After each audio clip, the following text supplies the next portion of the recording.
السلام علیکم ورحمۃ اللہ رب اشرح لي صدري ويسر لي امري واحلل عقدة من لساني يفقهوا قولي اللهم فقهنا في الدين اللهم انفعنا بما علمتنا وعلمنا ما ينفعنا وزدنا علما اللهم ارنا الحق حقا وارزقنا اتباعه وارنا الباطل باطلا وارزقنا اجتنابه اللهم علمني رشدي واعذني من شر نفسي اللهم فقهنا في الدين۔ چلے ہم لوگ شروع کرتے ہیں سورہ یونس آیت نمبر 69 سے انشاءاللہ آیت نمبر 73 تک۔ بسم اللہ الرحمن الرحیم۔ کل کہہ دیجئے، لفظ ترجمہ ہے کل کہہ دیجئے ان الذین، بے شک وہ لوگ جو یفترون گھڑتے ہیں علی اللہ، اللہ پر کذب جھوٹ،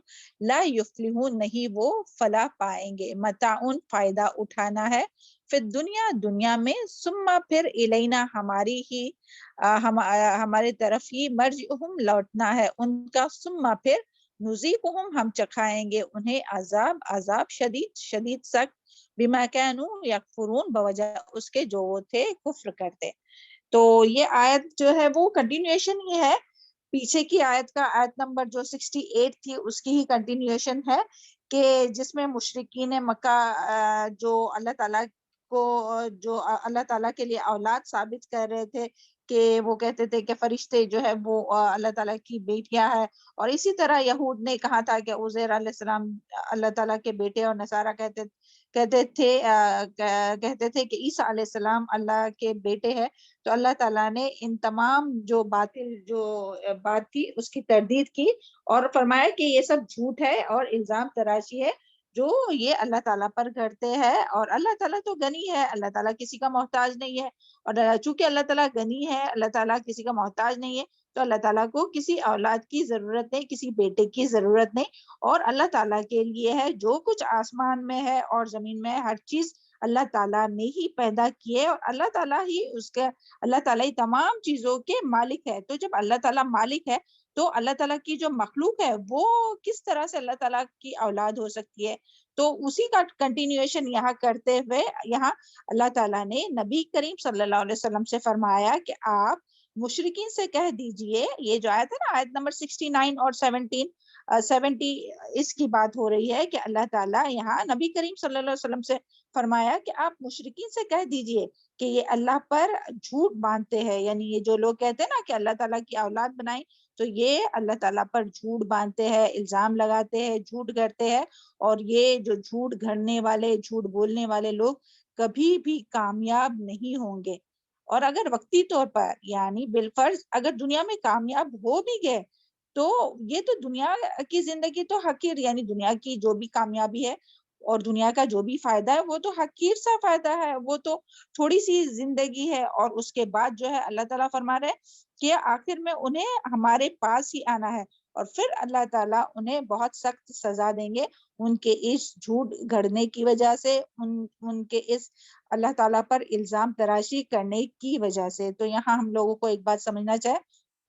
کہ اگر کافروں کو، یعنی بعض اوقات ایسا ہوتا ہے نا کہ لوگ دیکھتے ہیں کہ ہاں کافر تو اتنی ترقی کر رہے، اتنا مال اور اتنی پاور سب کچھ ان کے پاس ہے، تو وہ تو کامیاب ہو رہے، تو ہم لوگوں کو یہ اچھی طرح سے سمجھنا چاہیے کہ یہ جو کامیابی ہے دنیا کی کامیابی ہے، وہ اصل کامیابی نہیں ہے، بلکہ اصل کامیابی تو وہ ہے کہ جو جہنم سے بچا لیا گیا اور آخرت میں کامیاب ہو گئے، کیونکہ ہمیشہ کی جو زندگی ہے وہ تو آخرت کی ہی زندگی ہے۔ یہ دنیا میں تو اللہ تعالیٰ ہر ایک کو اس کی کوشش اور اس کے مطابق دیتا ہے، مگر آخرت میں انہی لوگوں کو کامیاب کرے گا جو دنیا میں اللہ تعالیٰ کی رضا کے کام کریں گے اور اللہ تعالیٰ کی نافرمانی اور شرک اور بدعت سے بچتے رہیں گے۔ تو اس میں ہم سب کے لیے سبق ہے، اللہ تعالیٰ ہم سب کو اور دنیا کے تمام مسلمانوں اور دنیا کے تمام انسانوں کو اللہ تعالیٰ پر جھوٹ گھڑنے سے اور شرک اور بدعت سے اور تمام گناہوں سے محفوظ رکھے۔ تو ان آیات میں یہی بات کی گئی تھی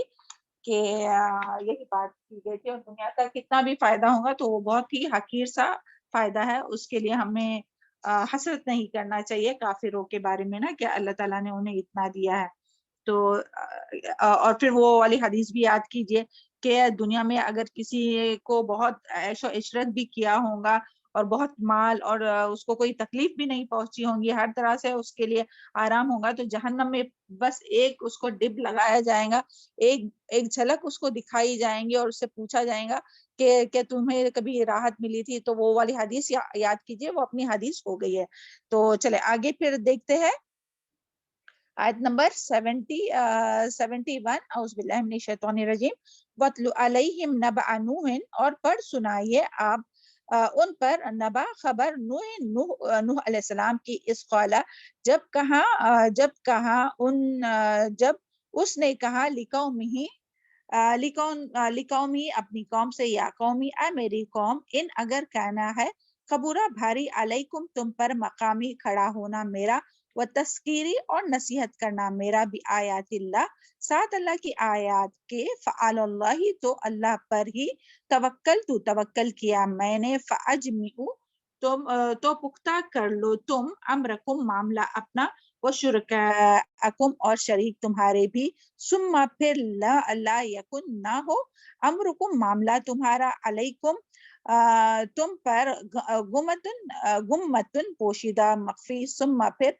ثم مقدو اور پھر فیصلہ کر لو، الیہ ساتھ میرے، ولا تنظرون اور نہ تم مہلت دو مجھے۔ تو اس آیت میں جو ہے وہ یہاں سے جو ہے اللہ تعالیٰ جو ہے وہ نوح علیہ السلام کے بارے میں بتا رہے ہیں، اور کیا یعنی یہ نوح علیہ السلام کا واقعہ کیوں پیش کیا جا رہا ہے، کیونکہ دیکھیں مشرکین عرب جو تھے وہ کفر اور شرک میں مبتلا تھے، تو اللہ تعالیٰ جس طرح سے کیا قوم نوح جو تھی وہ بھی شرک اور کفر میں مبتلا تھی، تو اس لیے اللہ تعالیٰ نبی صلی اللہ علیہ وسلم سے فرما رہے ہیں، نبی صلی اللہ علیہ وسلم کو حکم دے رہے ہیں کہ انہیں قوم نوح یعنی یہ جو مشرکین مکہ ہے جو شرک کر رہے ہیں، اور تو انہیں قوم نوح کا واقعہ پڑھ سنائیے، انہیں سنائیے، قوم نوح کا واقعہ انہیں سنائیے کہ جب ان لوگوں نے کفر کیا اور شرک پر اصرار کیا، جب نوح علیہ السلام نے ان کو دعوت دی، اللہ تعالیٰ کی طرف بلایا، اور ہم سب جانتے ہیں کہ نوح علیہ السلام نے 950 سال تبلیغ کی ہے نا، تو یعنی اتنے لمبے عرصے تک وہ دعوت دیتے رہے، تو یہاں یہی یعنی نوح علیہ السلام کی بات یہاں اللہ تعالیٰ کہنے کے نبی صلی اللہ علیہ وسلم سے فرما رہے کہ ان لوگوں کو، مشرکین مکہ کو، نوح علیہ السلام کا واقعہ پڑھ سنائیے کہ نوح علیہ السلام کے 1000 کوشش کے باوجود بھی وہ اسلام نہیں لائے، یعنی ان کی جو قوم تھی وہ اسلام نہیں لائی، تو اللہ تعالیٰ نے پھر ان کے ساتھ کیا کیا کہ اللہ تعالیٰ نے انہیں طوفان کے حوالے کر دیا، یعنی ان لوگوں کو غرق کر دیا۔ اس طرح اللہ تعالیٰ نے انہیں دنیا میں بھی سزا دی اور آخرت میں بھی ان کے لیے سزا ہے۔ تو اے مشرکین عرب، تو یہاں کہا جا رہا ہے کہ اے مشرکین عرب، کہیں کفر اور شرک اور سرکشی پر تمہارے اس اصرار کی وجہ سے تمہارا بھی انجام انہی جیسا نہ ہو جائے، تو اس کے لیے یہاں جو ہے وہ مشرکین مکہ کو خبردار کیا جا رہا ہے کہ جس طرح سے نوح علیہ السلام کی قوم نے ان کی بات نہیں مانی، تو اللہ تعالیٰ نے انہیں غرق کر دیا اور انہیں عذاب میں مبتلا کیا، اور سب کا خاتمہ ہو گیا۔ تو اسی طرح اگر تم نے بھی اس طرح سے شرک کیا اور سرکشی پر جمے رہے، اور اگر نبی کی بات نہیں مانے، تو تمہارا بھی یہی حال ہوگا، یہاں یہ بتایا جا رہا ہے۔ اور پھر نوح علیہ السلام نے جو بات کی تھی اس کے بارے میں ہے کہ کس طرح سے انہوں نے کیا کہا کہ جب وہ دعوت دے رہے تھے اور وہ جو ان کی قوم ہے وہ ماننے کے لیے ہی نہیں تیار تھی، تو انہوں نے کیا کہا تھا نوح علیہ السلام نے، کہ نوح علیہ السلام نے اپنی قوم سے کہا کہ اگر تمہارے ساتھ میرا رہنا اور میری دعوت دینا، کہ اللہ تعالیٰ کی طرف میں جو تمہیں دعوت دیتا ہوں وہ تمہیں گرا گزرتی ہے، تمہیں اچھی نہیں لگتی ہے، تو میں نے بھی اب اپنی طرف دفاع کے لیے اللہ پر بھروسہ کیا، یعنی میں کس پر بھروسہ کرتا ہوں کہ کون میرا دفاع کرے گا، سارے جو پوری قوم ہے اتنی زبردست اور اتنی بڑی جو ان کی قوم تھی، وہ سارے ایک طرف اور نوح علیہ السلام جو ہے وہ ایک طرف، اور ان کا نوح علیہ السلام کا توکل اور بھروسہ کس پر تھا، اللہ تعالیٰ کی ذات پر۔ کیا وہ کیا فرماتے کہ میرے دفاع کے لیے کیا ہے، میں نے کس پر بھروسہ کیا، اللہ تعالیٰ پر بھروسہ کیا، اور تم اور تمہارے شرکا، یعنی ایسا نہیں کہ صرف تم اور تمہارے جتنے بھی شریک ہے سب، تم اور تمہارے شرکا مجھے ہلاک کرنے کی جو چاہو تدبیر کرو، یعنی تم سب مل کر، یہاں جو آیا نا اجمعوا، یعنی جمع سے ہے، یعنی تم سب مل کر جو بھی تم ارادہ کرتے ہو، تدبیر کرتے ہو میرے خلاف، تو تدبیر کرو اور کوئی کسر بھی اٹھا مت رکھو. یعنی پھر تدبیر کیسی؟ یعنی چاہے تو تم مجھے قتل کرو، چاہے تو شہر بدر کرو، یا جو کچھ میرے ساتھ کرنا ہے، جو بھی کچھ کوشش کرنی ہے کر گزرو، اور مجھے ایک لمحے کی بھی مہلت نہ دو. تو میں نے آج تک تمہیں اور پھر کیا فرمایا کہ میں نے اور مجھے ایک لمحے کے، یعنی یہ دیکھیے کیا کتنا کانفیڈنس ہے. یعنی اس سے جو ہے نا وہ ہم لوگوں کو پتا چلتا ہے کہ دین کے دائی میں جو ہے وہ اتنا، دین کا جو دائی ہوتا ہے جو لوگوں کو دین کی طرف بلاتا ہے، اس کا ایمان اتنا مضبوط ہونا چاہیے کہ لوگ اس کے ساتھ جو بھی رویہ کرے، جو بھی مخالفت کرے، جو بھی مذاق اڑائے، جس طرح سے نبی صلی اللہ علیہ وسلم کے ساتھ بھی ہوا اور تمام انبیاء کے ساتھ ہوا کہ کتنی مخالفتیں لوگوں نے کی اور کتنی اذیتیں دی، اس کے باوجود بھی جو ہے وہ ایمان سے نہیں ہٹتے تھے اور دین سے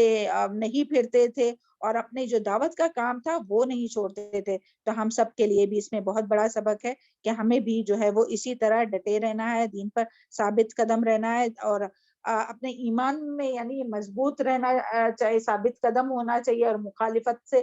ڈرنا نہیں چاہیے، اور لوگوں کی اصلاح کرتے رہنا چاہے سامنے والا برا لگے. یعنی ایسا نہیں کہ چلو کسی کو اگر ہم روک رہے کہ ہاں یہ جو غلط بات ہے اس سے روک رہے، تو اس نے کچھ اگر ہم کو الٹا ہو کر جواب دیے، یا کچھ بری بھلی بات کی ہے یا بے عزت کی ہے، تو ہمیں جو یہ کام ہے وہ چھوڑنا نہیں چاہیے، بلکہ اس کو کرتے رہنا چاہیے، اور اصلاح کا کام جو ہے وہ مرتے دم تک کرتے رہنا چاہیے. اللہ تعالیٰ بولنے اور سننے سے زیادہ عمل کرنے کی توفیق عطا فرمائے. اور پھر وہ والی حدیث یاد رکھنا چاہیے، جب بھی ایسا ہو نا کہ کوئی برائی سے روکنے کی بات آ رہی ہے نا، تو وہ والی حدیث یاد رکھنا چاہیے کہ یعنی کہ جب نبی صلی اللہ علیہ وسلم نے جو حدیث بتائی ہے نا کہ جب کوئی انسان جب کوئی برائی کو دیکھتا ہے تو اسے کیا کرنا چاہیے؟ ہاتھ سے روکنا چاہیے. اگر ہاتھ سے نہیں ایسا نہیں کرو، ایسا کرنا چاہیے. اگر ہاتھ سے یعنی ہاتھ لگا کے ان کو روکنا چاہیے، نہیں ایسے نہیں کرو. اگر ہاتھ سے روکنے کی طاقت نہیں تو زبان سے روکنا چاہیے کہ نہیں ایسا نہیں کرو، پیار سے سمجھانا چاہیے، یا پیار سے نہیں مان رہا ہے تو جیسے بھی ہے مگر زبان سے روکنا چاہیے. اور سب سے کمزور تر یا تو پھر کیا، کم سے کم دل میں ہی برا سوچنا چاہیے کہ دیکھو کیسے لوگ ہیں، کیسی باتیں کرتے ہیں. اور یہ جو ہے وہ سب سے کمزور درجے کا ایمان ہے. اور اگر ہم لوگ کہیں دل میں بھی نہیں سوچے نا تو پھر سمجھنا چاہیے کہ ہمارا ایمان ہی نہیں ہے. اللہ محفوظ رکھے، اللہ تعالیٰ ہم سب کو اس سے محفوظ رکھے. یعنی ہم لوگوں کو دل میں تو کم سے کم برا سوچنا ہی چاہے کہ یہ جو کر رہے وہ غلط ہے بالکل بھی. تو اللہ تعالیٰ ہم لوگوں کو اس کی توفیق عطا فرمائے، اور حکمت کے ساتھ اور عمدہ نصیحت کے ساتھ لوگوں کو برائی سے روکنے کی توفیق عطا فرمائے. تو پھر یہاں کیا ہے، پھر انہوں نے کیا فرمایا کہ میں نے آج تک تمہیں، اور پھر یہ بھی کہ انہوں نے یہ بھی بتایا کہ یہ یعنی تم مجھے مہلت بھی نہیں دو. اور پھر آگے جو آیا تھا نا تو یہ بھی کہا نوح علیہ السلام نے کہ میں نے آج تک تمہیں راہ راست پر لانے کے لیے جتنی بھی کوشش کی، اس کا مقصد کوئی دنیا کا حقیر فائدہ حاصل کرنا نہیں ہے. یعنی دنیا کمانا نہیں ہے کہ مجھے تم سے کچھ چاہیے، معاوضہ چاہیے، تو اس کے لیے تم پیچھے ہٹ رہے ہو، یا اس کے لیے تم ایمان نہیں لا رہے کہ میں تم سے کچھ مانگوں گا، مجھے تمہارے سے کچھ فائدہ چاہیے، یا کچھ تم میری تعریف کرو، یا مجھے کچھ پیسہ دو، یا کچھ عزت دو. تو مجھے تم سے کچھ نہیں چاہے، مجھے دنیا کا کوئی فائدہ نہیں چاہے. انہوں نے یہی کہا، اور نہ میں تم سے اس کام کی کوئی اجرت مانگی ہے کہ تم لوگ مجھے یعنی کہ جس کی وجہ سے تم لوگ اتنے پریشان ہو رہے ہو، یا یہ عمل نہیں کر رہے. تو یہاں یہی بات آئی ہے آیت نمبر 72 میں ہے، 71 اور 72 میں بھی 72 کا ورڈ ٹو ورڈ پڑھتا ہے. فَإِن تَوَلَّيْتُمْ، پھر اگر منہ پھیر لو تم، فما تو نہیں، سألتکم، مانگا میں نے تم سے، من اجرن، کوئی اجر، ان اجریہ، اجر میرا، الا مگر، اللہ اللہ پر، وامرت، اور میں حکم، ہاں یہ ہے ابھی یہ اس پر بات کریں گے انشاءاللہ. اور پھر کیا کہا نوح علیہ السلام نے، وامرت، اور میں حکم دیا گیا ہوں، ان کہ اکونو، میں ہو جاؤ، من المسلمین، فرما برداروں میں سے ہو جاؤ. یعنی کیا فرمایا نوح علیہ السلام نے کہ کیا فرمایا کہ مجھے اس بات کا اللہ تعالیٰ نے حکم دیا ہے کہ میں فرما بردار میں سے ہو جاؤں. یعنی میں فرما بردار، یہاں جو آیا مسلم، تو مسلم کا کیا میننگ ہے کہ جو سر تسلیم خم کر دے، یعنی جو اپنے آپ کو اللہ تعالیٰ کے سامنے جھکا دے، اللہ تعالیٰ کے سامنے جھکا دے. اور اس کا ڈکشنری جو میننگ ہے وہ یہ ہے کہ اونٹ جس کا، یعنی وہ اونٹ جس کی نکیل یعنی کہ جس کا لگام جو ہے وہ اس کے مالک کے ہاتھ میں ہے، یعنی پھر وہ مالک اس کی جہاں اس کو لے جانا چاہے وہ لے جا سکتا ہے. تو یہ معنی ہوتا ہے مسلم کا. تو یہ معنی بس ہم سب کو یاد رکھنا ہے کہ جو سر تسلیم خم کر دے، یعنی اپنے آپ کو اللہ تعالیٰ کے سامنے جھکا دے، یعنی ٹوٹل سبمیشن، جو اللہ تعالیٰ حکم دیتے اس کی مرضی کے مطابق ہم لوگوں کو کام کرنا ہے. اور یہ نہیں کہ اپنی خواہشات اور میری مرضی، میں جو چاہوں میں جو کروں، یہ نہیں. بلکہ ایک مسلمان جو ہے نا وہ کیا، ایک مسلمان پر جو ہے وہ پوری زندگی مرتے دم تک جو ہے وہ اللہ تعالیٰ کی ہی مرضی کے مطابق اسے کام کرنا چاہے. تو یہاں انہوں نے نوح علیہ السلام نے یہی کہا کہ میں سب سے پہلے یعنی میں وہ امرتو، یعنی اللہ تعالیٰ نے مجھے اسی بات کا حکم دیا ہے کہ میں فرما برداروں میں سے ہو جاؤ، کہ میں فرما برداروں میں سے ہو جاؤ. اور یہ جو ہے نا وہ ہر، یعنی اللہ تعالیٰ نے ہر جتنے بھی نبی آئے تھے نا، اور جتنے بھی نبی آئے تھے وہ تمام، یعنی کہ آدم علیہ السلام سے تو نبی صلی اللہ علیہ وسلم تک جتنے بھی انبیاء آئے نا، وہ سارے کے سارے دین اسلام پر ہی تھے. سب کا دین ایک ہی تھا، بس سب کی جو شریعت تھی وہ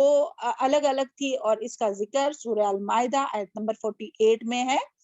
کہ لِكُلِّ جَعَلْنَا مِنْكُمْ شِرْعَةً، یعنی تمام انبیاء کا جو دین تھا وہ اسلام ہی تھا، اور شریعت مختلف تھی. یعنی نماز کے طریقے الگ تھے، روزے کے طریقے الگ تھے، زکوٰۃ اور صدقے کے طریقے الگ تھے، اور باقی جو تھے وہ سب ایک ہی دین پر تھے. سب ایک اللہ تعالیٰ کو ہی پکارتے تھے، اور سب جو تھے وہ مسلمان ہی تھے تمام. یعنی آدم علیہ السلام سے لے کر تو نبی علیہ السلام تک جتنے بھی انبیاء ہیں سب لوگوں نے اسی کی دعوت دی تھی. اور اس کا ذکر جو ہے وہ ہم لوگوں کو قرآن کی ہی مختلف آیات سے ملتا ہے کہ سارے جو انبیاء جو تھے وہ مسلمان ہی تھے، اور ان لوگوں نے اسلام کی ہی دعوت دی تھی، دین کی دعوت دی تھی. تو اس کا ذکر ہم لوگوں کو اس میں ملتا ہے. اور یہ ہم نے بتایا نا سورہ المائدہ آیت نمبر 48 تھی وہ کہ لِكُلِّ جَعَلْنَا مِنْكُمْ شِرْعَةً وَمِنْهَاجًا، اور ہم نے تم میں سے ہر ایک گروہ کے لیے ایک دستور یعنی ایک طریقہ مقرر کیا. یعنی دین تو ایک ہے مگر طریقے الگ الگ ہے سب کے، عبادت کے طریقے وغیرہ. اور پھر اسی طرح یعنی جو جیسا کہ نوح علیہ السلام نے کہا ہے نا کہ وہ امرت ان اکون من المسلمین، کہ مجھے حکم ہوا ہے کہ میں مسلمان ہو جاؤں. تو اسی طرح سے ابراہیم علیہ السلام کے بارے میں آتا ہے کہ ابراہیم علیہ السلام کے بارے میں بھی اللہ تعالیٰ نے فرمایا اس قال لہ ربہ اسلم قال اسلمت لرب العالمین. اور اس کا ذکر کس میں ملتا ہے؟ سورہ البقرہ آیت نمبر 131. اور جب بھی ان کے پروردگار نے، ابراہیم علیہ السلام کے بارے میں آتا ہے کہ جب بھی ان کے پروردگار نے فرمایا کہ فرما بردار ہو جاؤ، تو انہوں نے عرض کی کہ میں رب العالمین کے آگے سر اطاعت خم کرتا ہوں، یعنی سر تسلیم خم کرتا ہوں، یعنی اپنے آپ کو جھکاتا ہوں. اور اور آگے پھر ہے کہ ابراہیم علیہ السلام نے اپنے بیٹوں کو بھی اس کی وصیت کی تھی، اور یعقوب علیہ السلام نے بھی. اور پھر اسی طرح ہم لوگ دیکھتے ہیں قرآن میں یوسف علیہ السلام کے بھی بارے میں آتا ہے. یوسف علیہ السلام نے کیا دعا کی تھی؟ فاطر السماوات والارض انت ولی فی الدنیا والآخرہ توفنی مسلما وَأَلْحِقْنِي بِالصَّالِحِينَ، کہ اے آسمانوں اور زمین کو پیدا کرنے والے، تو ہی دنیا اور آخرت کے جو ہے وہ سورہ یوسف آیت نمبر 101 ہے. اور اس سے پہلے جو ہوئی تھی آیت وہ سورہ البقرہ آیت نمبر 131 تھی. تو یہاں کیا ہے، یوسف علیہ السلام جب یہ دعا مانگ رہے تو اس کا کیا ہے کہ اے آسمانوں اور زمین کے پیدا کرنے والے، تو ہی دنیا اور آخرت میں میرا کارساز ہے، تو مجھے دنیا سے اپنی اطاعت کی حالت میں اٹھانا، یعنی کہ میں اس حال میں فوت ہوں کہ میں تیرا فرما بردار ہوں. تو ہمیں بھی ایسی دعا کرنا چاہیے، اللہ تعالیٰ ہمیں اس وقت موت دینا، اس وقت فوت کرنا کہ جب ہم لوگ تیری فرما برداری کی حالت میں ہو، نہ کہ کوئی نافرمانی کے کام میں ہو. تو اللہ تعالیٰ ہم سب کے اہل و عیال کو، تمام دنیا کے مسلمانوں کو اللہ تعالیٰ کی نافرمانی سے اللہ محفوظ رکھے، اور ہم سب کو حسن خاتمہ نصیب فرمائے. اور جو فوت ہو گئے ہیں اللہ تعالیٰ ان سب کی مغفرت فرمائے. تو فرمایا کہ اپنی اطاعت کی حالت میں اٹھانا اور آخرت میں اپنے نیک بندوں میں داخل کر دے. اللہ تعالیٰ ہم لوگوں کے حق میں بھی یہ دعا قبول فرما. اور پھر اسی طرح موسیٰ علیہ السلام کے بارے میں آتا ہے کہ موسیٰ علیہ السلام نے فرمایا یا قومی ان کنتم آمنتم باللہ فعلیہ توکلوا ان کنتم مسلمین. میری قوم اگر تم اللہ پر ایمان لائے ہو تو اسی پر بھروسہ رکھو اگر تم دل سے فرما بردار ہو. تو یہاں مسلمین یعنی کیا ترجمہ کیا ہے؟ فرما بردار ہو، یعنی تم دل سے فرما بردار ہو. تو اللہ تعالیٰ ہمیں اللہ تعالیٰ کی مکمل اطاعت کرنے والا، فرما برداری کرنے والا بنائے. ہمیں بھی یہ ہمارے اولاد کو اور ازواج کو اور تمام اہل و عیال کو، بھائی بہنوں کو، اللہ تعالیٰ سب کو اللہ تعالیٰ کا فرما بردار بنائے، تمام رشتہ داروں کو. پھر اسی طرح جادوگروں نے کیا کہا تھا موسیٰ علیہ السلام کے پر جب وہ ایمان لائے تو، یعنی موسیٰ علیہ السلام پر نہیں، اللہ تعالیٰ پر جب وہ ایمان لائے تو کیا کہا تھا، کیا دعا کی تھی؟ ربنا افرغ علینا صبرا وتوفنا مسلمین. سورہ الاعراف آیت نمبر 126. اور اس سے پہلے جو آیت بولے وہ سورہ یونس آیت نمبر 84. تو اس میں کیا ہے، کیا کہا تھا ان جادوگروں نے کہ اے ہمارے پروردگار ہم پر صبر استقامت کے دہانے کھول دے اور ہمیں اس حال میں فوت کر کہ ہم مسلمان ہو. سبحان اللہ. تو دیکھیں ہر ایک جو تھا وہ مسلمان ہی تھا، یعنی ہر دور میں جو ہے وہ انبیاء مسلمان تھے اور جو ان کے اوپر ایمان لانے والے تھے وہ بھی مسلمان تھے. اور اسی طرح ملکہ بلقیس جو تھی، تو سبا کی جو ملکہ تھی بلقیس، اس نے بھی کہا تھا رب انی ظلمت نفسی واسلمت مع سلیمان للہ رب العالمین. اسلمت ہے نا، تو یہ سورہ نمل آیت نمبر 44. میرے پروردگار بے شک میں نے اپنے آپ پر ظلم کرتی رہی ہوں اور اب میں سلیمان کے ساتھ اللہ رب العالمین کے فرما بردار ہو گئی ہوں. تو کیا کہا تھا کہ فرما بردار ہو گئی ہوں. اللہ تعالیٰ ہم سب کو اور ہم سب کے اہل و عیال کا اپنا فرما بردار بنا دے. اور پھر اسی طرح جو ہے وہ اللہ تعالیٰ نے یہ جو حواری جو تھے عیسیٰ علیہ السلام کے جو حواری تھے، انہوں نے بھی کیا کہا تھا، قولوا آمنا واشہد باننا مسلمون. سورہ المائدہ آیت نمبر 111 میں ہے. اور جب میں نے حواریوں کی طرف حکم بھیجا کہ مجھ پر میرے پیغمبروں پر ایمان لاؤ، وہ کہنے لگے پروردگار ہم ایمان لے آئے تو شاہد رہنا ہم فرما بردار ہے. یہاں بھی کیا ہے، مسلمون یعنی فرما بردار ہے، یعنی کہ سارے جو ہے وہ مسلمان تھے، سارے لوگ، سارے انبیاء اور ایمان لانے والے مسلمان تھے اور اللہ تعالیٰ کے فرما بردار تھے. اسی طرح ہمارے پیارے نبی صلی اللہ علیہ وسلم جو خاتم النبی تھے، تو انہوں نے بھی کیا فرمایا، ان صلاتی و نسکی و محیای و مماتی للہ رب العالمین لا شریک لہ و بذالک امرت وانا اول المسلمین. سورہ الانعام آیت نمبر 162 اور 163. یقیناً میری نماز، میری عبادت، میرا جینا، میرا مرنا اللہ رب العالمین ہی کے لیے ہے جس کا کوئی شریک نہیں، اور مجھ کو اسی بات کا حکم ملا ہے کہ میں سب سے اول فرما بردار ہو جاؤ، یعنی اس امت میں سے سب سے پہلا فرما بردار ہو جاؤ. تو دیکھیں اس سے پتہ چلتا ہے کہ سب کا، تمام انبیاء اور جو انبیاء پر ایمان لانے والوں کا جو دین تھا وہ ایک ہی دین تھا، دین اسلام تھا. سب دین اسلام پر تھے اور سب جو تھے وہ فرما بردار تھے، اللہ تعالیٰ کے فرما بردار تھے. تو اور اس کے بارے میں ایک حدیث بھی آتی ہے کہ حدیث میں آتا ہے کہ یعنی تمام جو انبیاء تھے ان کا دین جو تھا نا وہ تمام یہ حدیث کا مفہوم ہے کہ انبیاء جو ہے وہ اللہتی بھائی ہے اور ان کا دین، انبیاء جو ہے وہ اللہتی بھائی ہے اور ان کا دین ایک ہی ہے. اور یہ ہے صحیح بخاری کا یہ حدیث کا ایک حصہ ہے. اوکے، یعنی یہ تمام انبیاء کرام نے جو جس دین کی طرف لوگوں کو بلایا نا، تو وہ یہی دین تھا کہ اسلام ہی تھا جس میں صرف اور صرف اللہ تعالیٰ کی طرف اللہ تعالیٰ کی عبادت کی دعوت دی گئی تھی. اور آپ صلی اللہ علیہ وسلم نے فرمایا تھا کہ اللہتی بھائی وہ ہوتے ہیں کہ جن کی مائیں مختلف ہوتی ہے اور باپ ایک ہوتا ہے، یعنی کہ سب کا جو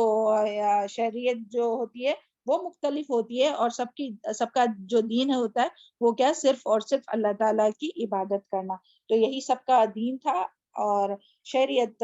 جو تھی وہ مختلف تھی. تو الحمدللہ. اور بس آخر کی جو ایک آیت باقی ہے انشاءاللہ وہ کرتے ہیں. ہاں، اعوذ باللہ من الشیطان الرجیم. پھر آیت نمبر 73 ہے، فَكَذَّبُوهُ، تو انہوں نے جھٹلا دیا اسے، فَنَجَّيْنَاهُ، بس نجات دی ہم نے اسے، وَمِن، اور ان کو جو معہو اس کے ساتھ تھے، فی الفلک کی کشتی میں، وَجَعَلْنَاهُمْ، اور بنایا ہم نے انہیں، خلائف جانشین، اغرقنا، اور غرق کر دیا ہم نے الذین، ان کو جنہوں نے کذبوا جھٹلایا، بآیاتنا، ہماری آیات کو، فانظر، تو دیکھو، کیفا، کس طرح، کانا، ہوا، عاقبۃ المنذرین، انجام ڈرائے جانے والوں کا. تو یہاں کیا بات آ رہی ہے، کیا پھر اللہ تعالیٰ نے ان کے ساتھ کیا معاملہ کیا، یعنی کہ جب لوگوں کو، نوح علیہ السلام نے اپنی قوم کو جب دعوت دی، اور سب جانتے ہیں 950 سال دعوت دی، اور جس طرح سے دعوت دی، اکیلے فردن بھی، جماعت کے ساتھ بھی، پیار سے بھی، اور اس سے بھی ہر طرح سے وہ پوری کوشش کی 950 سال. اس کے باوجود بھی جب ان کی قوم نہیں مانی، تو یہاں تو اس کا ذکر نہیں ہے، مگر اس کا ذکر جو ہے آگے کی آیت میں آئے گا، کہ کس طرح سے پھر نوح علیہ السلام نے جو تھی ان کے لیے بد دعا کی، اور اللہ تعالیٰ نے پھر انہیں، اللہ تعالیٰ نے ان کی بد دعا کو قبول فرمایا. اور یعنی جب ان کے اندر کوئی خیر باقی نہیں رہی، کہ جب ان کو پورا یقین ہو گیا کہ یہ اب ایمان نہیں لانے والے، اور یہ بھی پتہ چل گیا تھا کہ اگر یہ زندہ رہے تو پھر جو ہے ان کی آگے آنے والی نسلیں وہ بھی گمراہ ہو جائیں گی. تو اس کے بعد جب وہ بد دعا کی تھی تو اللہ تعالیٰ نے وہ بد دعا کا بھی ذکر انشاءاللہ آگے کی آیت میں آئیں گا انشاءاللہ، تو وہ آپ سنیں گے. تو اللہ تعالیٰ نے جو ہے وہ ان کی قوم کو جو ہے وہ غرق کر دیا، یعنی تمام جو ایمان لانے والے تھے نوح علیہ السلام، اور ان پر جو ایمان لانے والے تھے. اور تفسیر میں آتا ہے کہ تقریباً 80 لوگ تھے، یعنی اتنے سو سال، 950 سال. دیکھیں کتنا حوصلہ، کتنا صبر تھا، کتنا تحمل تھا،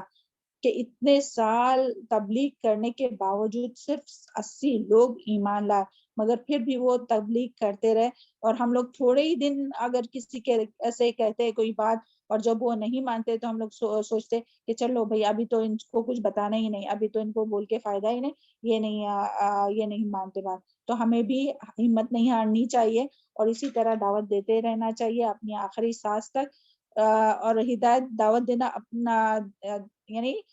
تبلیغ کرنا اپنا کام ہے، باقی ہدایت دینا تو اللہ تعالیٰ کے ہاتھ میں. بس دعا کرتے رہنا چاہیے، کوشش کرتے رہنا چاہیے. ہاں.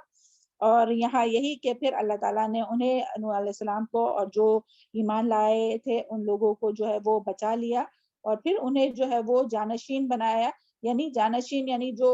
ایمان لائے تھے نا، انہیں جو ہے، یعنی جو بعد میں جو نسلیں چلی، تو وہ انہی لوگوں کے ذریعے، یعنی جو نوح علیہ السلام اور جو ان کی اولاد تھی نا، تو ان کے بیٹوں کا ذکر آتا ہے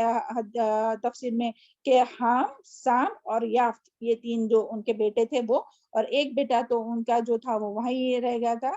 حام، سام اور یافت نام تھا ان بیٹوں کا. تو کہتے ہیں کہ انہی سے جو ہے وہ پھر آگے کی نسل چلی، یعنی نوح علیہ السلام سے ہی، جو کے بیٹوں سے ہی آگے کی نسلیں چلی. اور پھر یہ بھی آتا ہے کہ اسی لیے جو ہے وہ نوح علیہ السلام کو آدم ثانی کہا جاتا ہے. آدم ثانی یعنی دوسرا آدم، یعنی کیونکہ تمام جو لوگ تھے نا، جتنے بھی، تو سارے کے سارے جو وہ پوری ایریا، یعنی زمین سے بھی پانی نکلا، آسمان سے بھی بارش. تو دیکھیں یہ کتنا عذاب ہے نا، بہت زیادہ بارش کا برسنا اور لوگوں کا فنا ہونا. تو یہ ابھی جو اپنے یہاں بھی جو بارش ہو رہی ہے، تو ہمیں ڈرنا چاہیے، یہ اللہ تعالیٰ کا عذاب ہے، اللہ تعالیٰ کی آزمائش ہے. اللہ تعالیٰ کی طرف رجوع کرنا چاہیے، توبہ استغفار کرنا چاہیے. تو دیکھیں اللہ تعالیٰ نے کس طرح سے ان لوگوں کو غرق کیا. الحمدللہ ہم لوگ تو مسلمان ہیں، اللہ تعالیٰ کے کلمے کے شریک ہیں، اور اللہ تعالیٰ پر پوری امید رکھتے ہیں. اور ہم لوگوں کو نبی صلی اللہ علیہ وسلم کی دعا بھی نبی صلی اللہ علیہ وسلم نے کی تھی کہ میری قوم کو جو ہے وہ عذاب کے ذریعے سب کو ایک ساتھ غرق نہ کر، یا سب کو ایک ساتھ ہلاک نہ کر. تو اللہ تعالیٰ نے یہ دعا قبول کی تھی، ہے نا، قبول کی الحمدللہ. تو مگر یہ اللہ تعالیٰ کی طرف سے آزمائش آتی ہے، تاکہ لوگوں کو اللہ تعالیٰ کی طرف رجوع کرنے کی توفیق ہو، اور تاکہ لوگ توبہ استغفار کرے، اور جو نیک ہے ان کو ان کے درجات بلند ہو. تو یہ سب اللہ تعالیٰ کی طرف سے آزمائش ہے. بس یہ یہی تھا کہ پھر اللہ تعالیٰ نے جو ہے نوح علیہ السلام اور ان کے جو بیٹے اور جو ایمان لائے تھے انہیں بچا لیا, اور جو ایمان والے تھے ان کو بچا لیا, اور باقی جو ایک بیٹا تھا وہ بھی ایمان نہیں لایا تھا وہ بھی ڈوب گیا, اور باقی تمام لوگ جو تھے وہ ڈوب گئے. اور پھر اس طرح سے اللہ تعالیٰ فرماتے کہ دیکھو کس طرح سے ہم نے کیا. پھر نہ ماننے والوں کو اللہ تعالیٰ نے طوفان میں غرق کر دیا کیونکہ انہوں نے اللہ تعالیٰ کی بات کو جھٹلایا. پھر دیکھو ڈرانے والوں کا کیا انجام ہوا, کہ جن کو ہلاک کیا ان کا انجام کیا ہوا. تو اس سے پتہ چلتا ہے کہ اگرچہ قوم کی تعداد زیادہ ہے, اگرچہ وہ مقابلے میں یعنی نوح علیہ السلام کے مقابلے میں یا کوئی بھی انبیاء کے مقابلے میں مالدار, بہت زیادہ طاقت والی قوم تھی, بہت زیادہ مالدار تھی, لیکن اس کے باوجود بھی, اور دنیا میں بہت ان کو ترقی بھی ملی تھی, ہے نا, تب بھی جو ہے وہ دیکھیں کیا حال ہوا کہ وہ سارے کے سارے جو ہے وہ برباد ہو گئے. اور غلبہ کس کو نصیب ہوا؟ جو کمزور لوگ ہوتے ہیں اور جو ایمان لانے والے, چاہے وہ کمزور ہی کیوں نہ ہو, چاہے وہ کم مال والے بھی کیوں نہ ہو, تو اللہ تعالیٰ انہیں ہی, جو حق پر ہوتا ہے اللہ تعالیٰ انہیں غلبہ عطا کرتا ہے. تو اللہ تعالیٰ ہم سب کو جو ہے وہ حق پر قائم رکھے. اور بس یہاں سے ہم لوگ کو ایک جو بات پتہ چلتی ہے دائی حق کے بارے میں, کہ دائی حق میں کیا خصوصیات, یعنی اس آیت میں جو ہے وہ دائی حق کی کچھ خصوصیات بیان کی گئی ہے. تو وہ یعنی اس میں کیا کیا خصوصیات ہونا چاہیے, جو دین کی دعوت دیتے ہیں ان لوگوں میں کیا کیا خصوصیات ہونا چاہیے. تو سب سے پہلے یہ, اور ہم لوگوں کو اپنے اندر یہ پیدا کرنے کی کوشش کرنا چاہیے کہ دائی حق, نمبر 1, دائی حق اللہ پر بھروسہ کرتے ہیں اور حق پر ثابت قدم رہتا ہے. جو دین کی دعوت دیتا ہے وہ کیا کرتا ہے, وہ ایسا نہیں کہ خود تو دین کی دعوت دے رہا ہے اور خود عمل نہیں کر رہا ہے, حق پر قائم نہیں, ایسا نہیں, خود جو ہے وہ حق پر قائم رہتا ہے اور ثابت قدم رہتا ہے اس پہ. پھر نمبر 2, مخالفتوں کی مخالفت سے نہیں ڈرتا, یعنی پوری دنیا مل کر بھی اس کی مخالفت کرے تو وہ لوگوں کی مخالفتوں سے ڈرتا نہیں. پھر نمبر 3, اللہ کا پیغام لے کر خود کی اور مخلوق کی اصلاح کرتا ہے, یعنی یہ نہیں کہ صرف اپنی اصلاح کر رہا ہے اور پھر دوسروں کو چھوڑ رہا ہے, نہیں, بلکہ خود اپنی بھی اصلاح کرتا ہے اور دوسروں کی بھی اصلاح کرتا ہے. نمبر 4, اپنے کام کا صلہ لوگوں سے نہیں مانگتا اور دنیاوی لالچ کے لیے دین کا کام نہیں کرتا, یعنی کوئی تعریف کرے یا کوئی مال دے یا کوئی کچھ چیز دے تو اس کے لیے دین کا کام نہیں کرتا, بلکہ وہ اس کا اجر کس کے ذمے ہے؟ اللہ تعالیٰ کے ذمے ہے, اور اللہ تعالیٰ ان کو بہترین اجر عطا کریں گے, اور اللہ تعالیٰ ان کی مدد بھی کریں گے اور ان کی حفاظت بھی کرتے ہیں. تو اللہ تعالیٰ ہم لوگوں میں بھی یہ صفات پیدا کرے. بس یہاں تک ہی تھا آج کا لیسن. ہاں چلے, اللہ تعالیٰ ہم سب کو بولنے اور سننے سے زیادہ عمل کرنے کی توفیق عطا فرمائے, اور اللہ تعالیٰ ہم سب سے اپنی دین کی, اپنی رضا کے اچھے اچھے کام لیں, اور اللہ تعالیٰ تمام مسلمان جہاں کہیں بھی ہو ان لوگوں کو دین پر ثابت قدم رکھے اور سب کو دین کی سمجھ عطا فرمائے, قرآن اور سنت کا علم نصیب فرمائے, علم پر عمل کرنے والا اور ان تعلیمات کو دوسروں تک پہنچانے والا بنائے. سبحان ربک رب العزت عما یصفون وسلام علی المرسلین والحمد للہ رب العالمین. ربنا تقبل منا انک انت السمیع العلیم وتب علینا انک انت التواب الرحیم. اللہ تعالیٰ دنیا میں جو بھی جہاں بھی بیمار ہے, پریشان ہے, اللہ تعالیٰ ان سب کی تمام بیماریوں کو دور کر دے. جو پریشان حال ہے اللہ تعالیٰ ان سب کی پریشانیوں کو اللہ تعالیٰ دور کر دے. جو نیکی اور خیر کی تجھ سے دن رات دعائیں مانگتا ہے اللہ تعالیٰ ان سب کی تمام نیکی اور خیر کی دعاؤں کو قبول فرما. جو بے روزگار ہے اللہ تعالیٰ انہیں حق حلال روزی رزق عطا فرما. جو یا اللہ اپنے روزگار کی طرف واپس جانا چاہتے ہیں, واپس آنا چاہتے ہیں, جہاں بھی ہے وہ وہاں سے اپنی روزگار کی طرف آنا چاہتے ہیں, انہیں خیر اور عافیت کے ساتھ پہنچا دے. اور جو بے روزگار ہے انہیں یا اللہ کشادہ اور حلال رزق عطا فرما, سب کے رزق میں برکت ڈالے. اور جو پانی کی وجہ سے جو پریشان ہے, بارش بہت زیادہ ہونے کی وجہ سے جو نقصان ہوا, اللہ تعالیٰ ان سب کے نقصان کو بھر دے, ان کے لیے آسانیاں کر دے اور ان کی بہت مدد فرما. ان لوگوں کے گھروں کی, ان لوگوں کے اہل و عیال کی, سب کی حفاظت فرما اور سب کے لیے بہت آسانیاں کرے, اور ہم سب کو اپنے حفظ و امان میں رکھے, اور ہم سب کے اولاد کو بھی نیک اور نیک بنا, دین کے دائی بنا. چلے, السلام علیکم ورحمۃ اللہ وبرکاتہ.